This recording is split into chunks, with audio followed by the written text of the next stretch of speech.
the other week.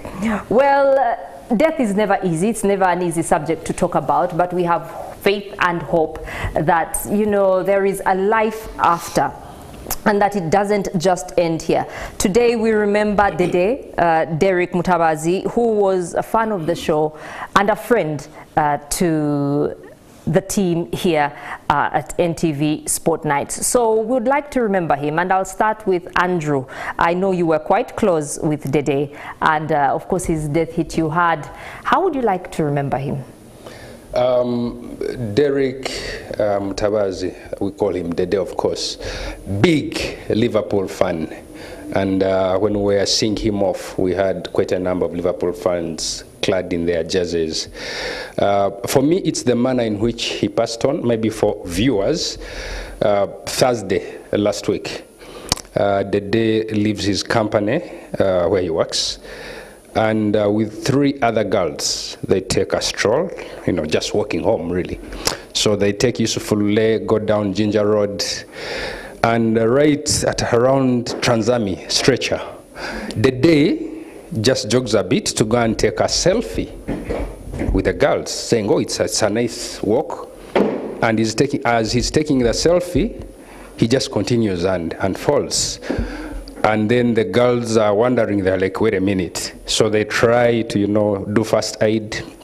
And then a good Samaritan puts him in the car, and they drive to Kampala Independent Hospital in Tinda. They spend quite some time trying to resuscitate him, do everything, and suddenly he passes on. According to the postmortem, apparently the arteries were blocked, 90%, and then he got a heart attack and passed on. This is someone who had a very good day at work, and left very beautiful young boys and a wife. I've known him for about 8 years, but we've been very close, so close. He is a genuine human being, someone who loves, and it was seen by the sheer number of people that saw him off. And as a sign of support, he was the second person to purchase the ticket for the Legends Marathon. And wow, that hit me from, it hit me. But at least one thing for sure, we shall celebrate him. His medal will come, and it will go to the family. But what a great man did. If I continue, I'll cry on set. So let me stop here. And there he is. And oh, before I forget, he loved old school music. Right now, any old school jam that plays, I remember that day. So at least there are many positive things to remember him about. And yeah, may his soul rest in peace. Danielle.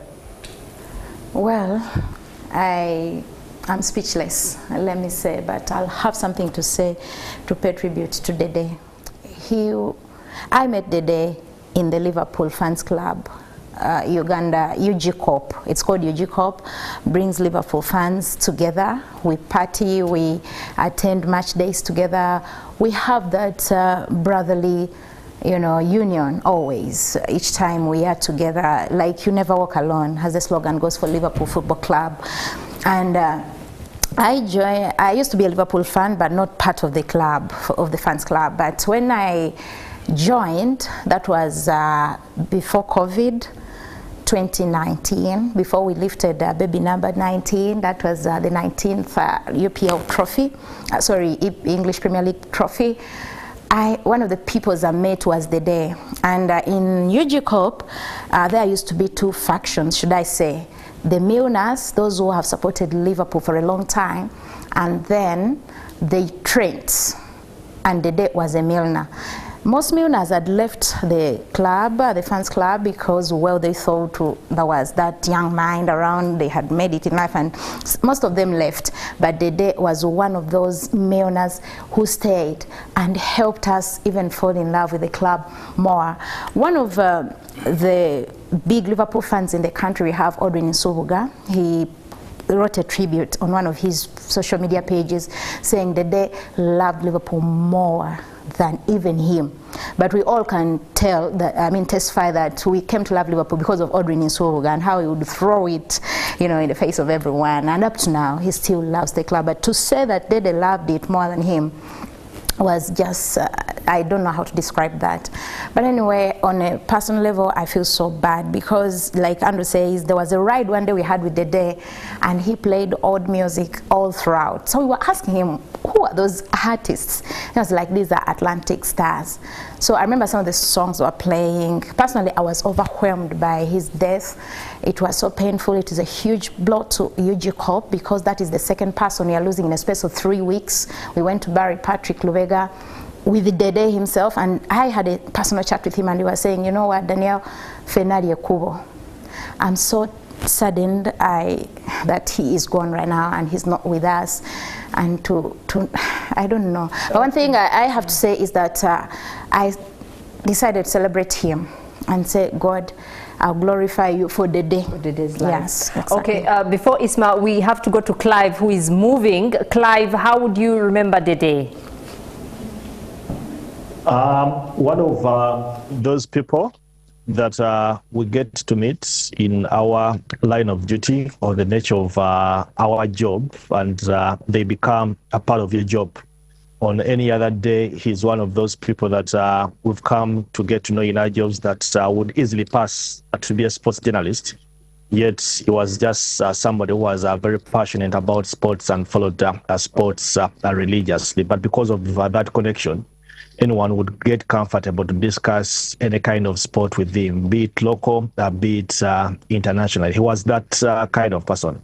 Yes, well identified with Liverpool Football Club, but he's one that I would sit on any TV station or a radio show and comfortably discuss sports. But one person who you would say lived life to the fullest, especially with his passion for sport. Oh, thank you very much, Clive. Isma. Not a pretty thing discussing death. On Saturday, I was returning from somewhere extremely fatigued, but I could have missed so many things, but not the day's funeral. I joined this job as a broadcaster when I was still a teenager. I had no gray hair at all. This goes back about 15 years ago, when one of the best people I've met in my adult life, Michael Chigoz, invited me to radio for the first time. Now, as I got through, I was very tense the first times I walked into studio. I actually did my first shows on Radio 1 standing because I was so nervous, and I spent a lot of time standing. And that's advice I'd got from Elvis Kalema. Elvis told me, when you're nervous, you stand. RS Elvis told me when you stand, all the nerves will move to the bottom. So in those first 2 years, I used to stand a lot in studio, but other guys would not notice why I was doing it. That's because I was extremely nervous. Now, on one of those days, after the Saturday show, a gentleman walks into Radio 1 because he was a keen listener. I told me, young man, you're a very, very good radio presenter. I didn't have met people as knowledgeable as you, and that was Dede.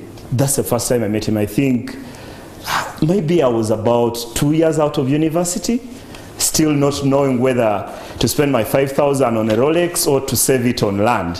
Yeah, because sometimes when you can't buy a bag of cement, you'd rather go to the beach. Yeah, at that age, that's where I was.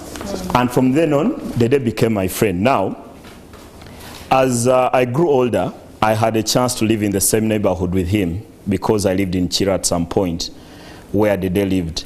So the conversation even grew much louder. It stretched into all the things that life's dreams can be.